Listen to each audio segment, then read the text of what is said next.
A 3 a.m. post from Donald Trump only means one thing, and that is that he is panicked and knows it's over. And of course it is. Republicans are already filing articles of impeachment for Pam Bondi because she, alongside Donald Trump, has broken the law. And they know what accountability is coming in the new year, not just from their party, but from their voters and voters across America, because Donald Trump last night went to North Carolina, a state that he desperately needs victories in, and saw what's coming.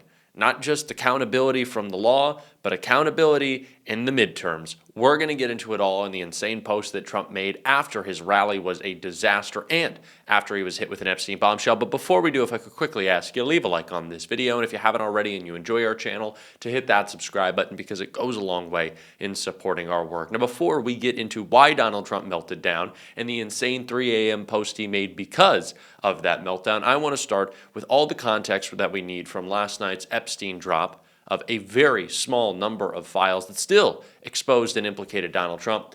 Chris Hayes broke down right here. From shutting the entire House of Representatives down for months to not swearing in a duly elected member so she couldn't sign the discharge petition, to at the last minute browbeating their own allies like Congresswoman Lauren Boebert, who was brought into the Situation Room. And ultimately none of that worked.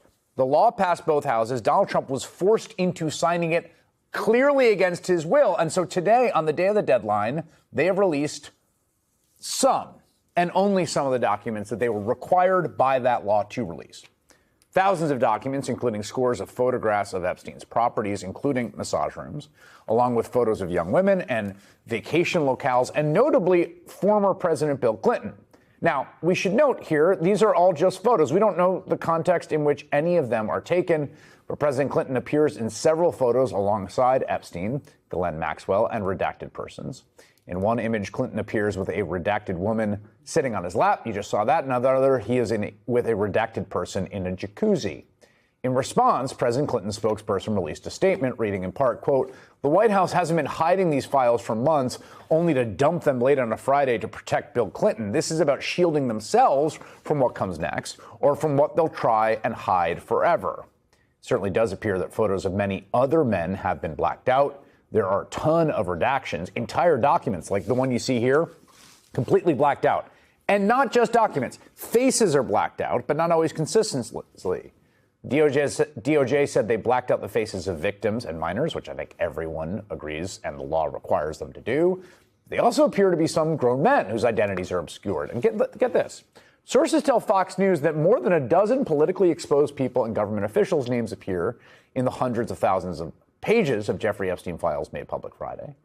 And in addition to protecting the victims' identities, Fox reported that the same redaction standards were applied to politically exposed individuals and government officials. If that is true, it is illegal, flatly. The federal law at issue, the one that has brought us to this point, is clear. The Department of Justice cannot redact information solely because its release might harm an individual's reputation. And if they did redact politically exposed individuals, why did they release more than a dozen photos and documents relating to Bill Clinton? I think we know, right? We're not idiots. In fact, he seems to appear more than any other public figure, including in this social media post by a White House spokeswoman suggesting the media investigate Clinton's well-documented encounters with Epstein. Now, Donald Trump's relationship with Epstein is well documented. We have all seen the pictures of the two men together. We all remember the quote that he gave the reporter who wrote a profile of Epstein about how much he loves women and how they're on the younger side. And we all know about the birthday card. Donald Trump denies writing it and sued about it, but the one where he talks about them having secrets and age being nothing but a number. Why does Donald Trump hardly appear in this trove of documents, except in one photo we've all seen in a desk of Epstein's? Do you think that's an accident when it was his Justice Department who was going through them? I mean, we don't know. We do know this isn't all the Epstein files. In fact, today the DOJ admitted that they are, again, flatly violating the law. Pam Bondi had a month, and before that she had many more months. She still couldn't get it done. She broke the law to cover up for Donald Trump and still wasn't even able to do that. The point of this delay was to further redact, to further protect Donald Trump, and still, photos, documents slipped through the cracks that implicated him. This was an obstruction of justice that didn't even succeed in obstructing what Donald Trump wanted hidden from the public. When you hire a Fox News administration, you get Fox News results. And if there's anyone who should want Pam Bondi's impeachment, at this point, it's Donald Trump. I wouldn't be surprised if he filed the articles himself because she has completely screwed him over. And everybody knows it. And everybody is ready to pounce on the opportunity for accountability, which needs to be shown. It is the only thing that these guys respond to, is fear and intimidation. And it is why we saw these announcements from Senator Adam Schiff, from Ro Khanna, and from, of course, Thomas Massie that led to an insane post from Donald Trump. Republican Congressman Thomas Massie and Democratic Congressman Ro Khanna plan to draft articles of impeachment against Pam Bondi of the DOJ's failure to release all Epstein files as required by law. And Adam Schiff said yesterday with Nicole Wallace, "I think we ought to bring Pam Bondi before the Senate Judiciary Committee, demand answers as to why the DOJ has violated the law." And after a long day of bad news for Trump and an even worse rally, he wrote early in the morning, just leaving North Carolina where the crowd was amazing. They will hopefully be voting for Michael Whatley to be the next senator. His opponent, former Governor Roy Cooper, is a radical left lunatic who let the people of North Carolina down, especially in a time of need. Heading to Florida with lots of meetings scheduled. Tremendous announcement today in the White House on most favored nation drug pricing. There has never been anything like it in the medical world. Prices are now dropping at levels never before seen. This alone should win the midterms for Republicans. No Democrat could come close to doing it. Prices will be dropping 300, 400, 500, 600, 700, and even 800% on the plane. I just got to watch Jake Paul fight, and he did really well, especially as a display of great courage against a very talented and large Anthony Joshua. What? Fantastic entertainment, but kudos to Jake for his stamina and frankly ability against a much bigger man. Huh?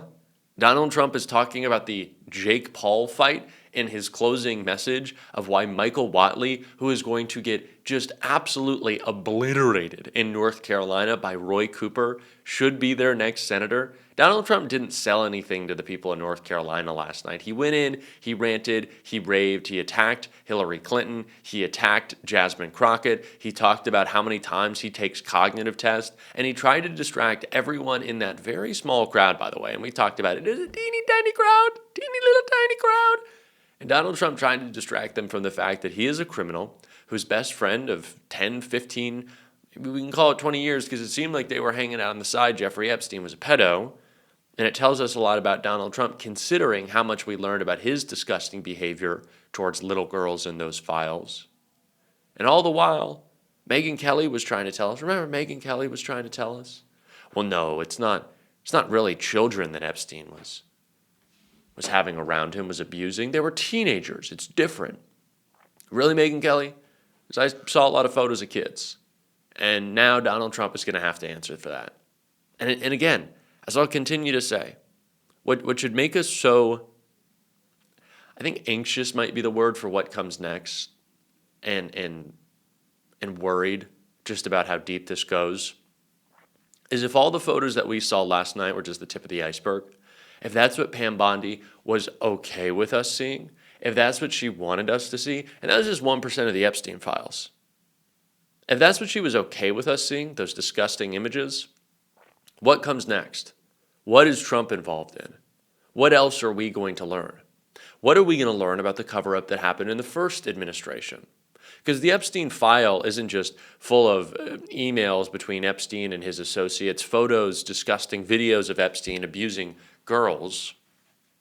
There also has to be some conversation that transpired under the first Trump administration. Right, Epstein was arrested and prosecuted. He was put in jail. He died mysteriously. Was there not some conversation in the DOJ around his death that we're going to see? Won't that also be in the Epstein file? I haven't seen any emails from Bill Barr. I haven't seen any emails about Alex Acosta. I haven't seen any emails about Alan Dershowitz. So are those coming? Is that what they're so afraid of? What was hidden in the first term? Because in my mind, it is. That's what they're so afraid of. Because if they went this far to cover it all up, how far have they already gone?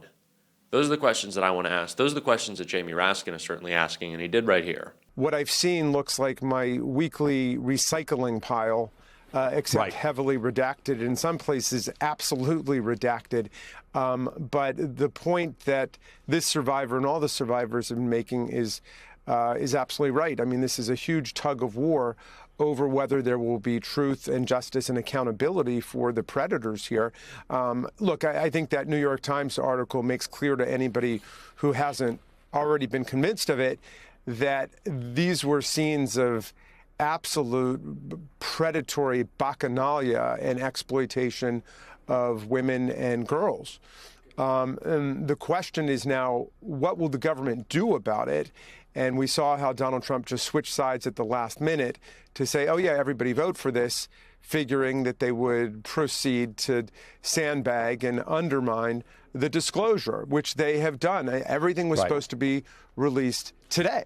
And, you know, back in July, they told us there was nothing left to see there. And in September, Kash Patel testified before our committee, and he said, yeah, we didn't find any potential evidence of any other crimes, which means they've already been through it. And now suddenly they're postponing and, you know, they're prevaricating and, you know, making up excuses all the way. So it's going to be a fight to get this stuff out and to see justice for the survivors who have been very much driving this train, and also to see accountability for whatever other criminals are out there, people who cooperated with Ghislaine Maxwell and with Jeffrey Epstein.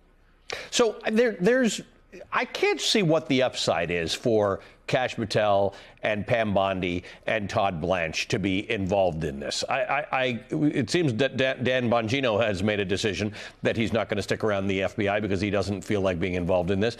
They don't have the same protections that the President of the United States has. What Ro Khanna was talking about, things can be pursued, of them if they are not telling the truth. Well, that's true, except that, Donald Trump is passing out pardons like Christmas cookies right now. So if you're in for a dime, you're in for a dollar. At this point, given how much they've gone along as accomplices in this cover-up, they figure they're better off just doing whatever Donald Trump tells them to do so that there might be, a pardon waiting somewhere over the rainbow for them. So I think, that they're going to continue to stick around. Others like Bongino are like members of a religious cult who wake up on the basement floor one day and say to themselves, somewhere I took a wrong turn, and now look where my life is. And the cover-up goes much deeper than we ever could have imagined, which is why we have to be so persistent in calling it out. And I'm going to on this show, and if you want to support that, as always, you can hit that subscribe button, leave a like on this video. If you stuck around to the end, drop a blue heart in the comments. Keep on fighting, y'all. Don't let them silence you. And until next time, I'll see you soon.